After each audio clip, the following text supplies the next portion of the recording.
So the alcohol production by these agents depend upon the procedures also. There are bioreactors. If you ever go to the Kingfisher Brewery or any wine factory, you will find there are big stainless steel containers. Those containers are called as bioreactors, also called as fermenters.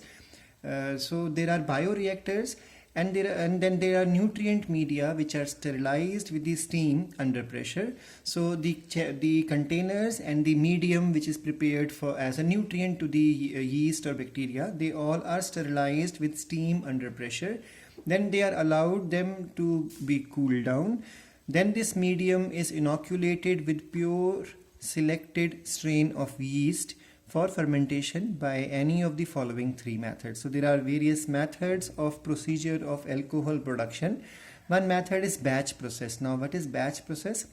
This thing will be slightly linked with the biotechnology again. In biotechnology you'll be learning about slightly this concept, so it's better you understand detail here itself. So what is batch process?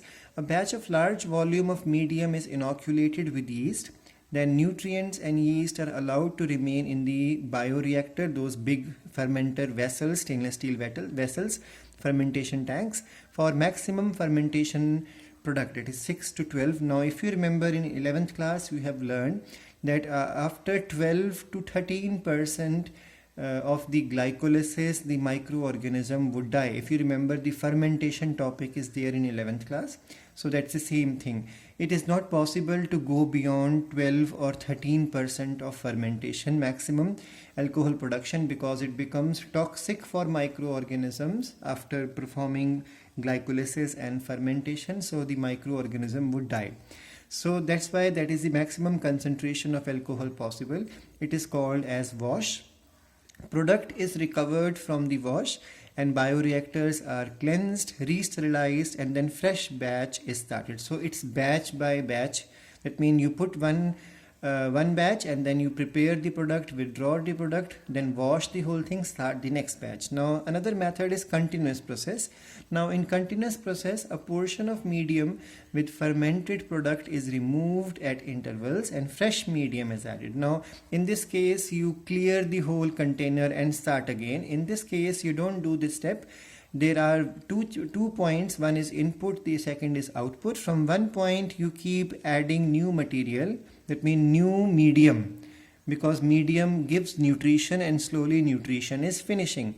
So you keep removing the product from the other channel so that the percentage never goes high up to 12%. So you keep withdrawing it, so percentage remains low, and the bacteria or the yeast continue to produce more and more amount of alcohol. So that's why in this there is removal at intervals and fresh medium is added every time. Third method, so first method is batch process, second method is continuous process, third is immobilized fermentation process. Living yeast are immobilized in calcium alginate beads and kept in two columns in fermentation tanks. So there are tanks, and in those tanks two columns containing beads of calcium alginate, and then in that yeast is added. This method is 20 times more efficient, and later the medium is filtered to remove the yeast. A part of the yeast is kept for further inoculation. What is inoculum? We all know how we make curd. We add a spoon of curd into fresh milk. So that spoon of curd is called as starter, or also called as inoculum. So that's why inoculation. We always keep a part of yeast back because we want it to use as a starter. Remaining is washed, dried, and employed as the animal feed. Now alcoholic drinks are basically of two types, again given in the NCERT, so I'm covering here. Without distillation and with distillation. Now what is distillation? When the alcohol content is higher, it is called as with distillation, and when the alcohol content is low, it is called as without distillation. So remember, wine and beer are the only two alcoholic drinks which are without distillation. Whiskey, brandy, rum, vodka, gin, they all are because of the distillation of the fermented broth. So let's understand their percentages also. Like for example, beer is prepared from barley and then it is non-distilled, and then it may have 4 to 8 maximum 9% of alcohol. Then wine, we all know, is prepared from grapes. It can be red wine or white wine, and then the alcohol content can go up to 10 to 20%. Then these are the two non-distilled one. Now all other names I'll be taking are distilled one. For example, gin. Gin is prepared from the European variety of rye, and it may carry 30% of alcohol by percentage. And then rum is prepared from molasses of sugar cane, and it may have up to 40% of the alcohol content in the volume. Then whiskey is prepared by fermentation of cereals, and it may have 50% maximum of the alcohol content. Then vodka is prepared from potatoes, nowadays in India prepared from cereals. It may have 60 to 80% alcohol content in it.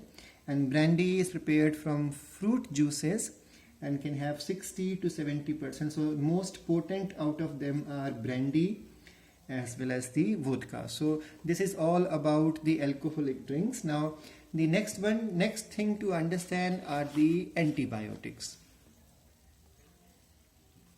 So we all know about antibiotics. Anti word stands for against and bio stands for the life. So there are certain chemical substances which are produced by some microorganism, and they can kill or retard the growth of the other microorganisms. That means prepared by one microorganism and it works against the growth of the other microorganism, and generally that other microorganism from our point of view is a disease causing microorganism. So this term was coined by Waxman in 1942, Waksman man. Penicillin was the first antibiotic to be discovered, and it was a chance discovery. Remember, chance discoveries are called as serendipities, and it was done by Alexander Fleming in 1928.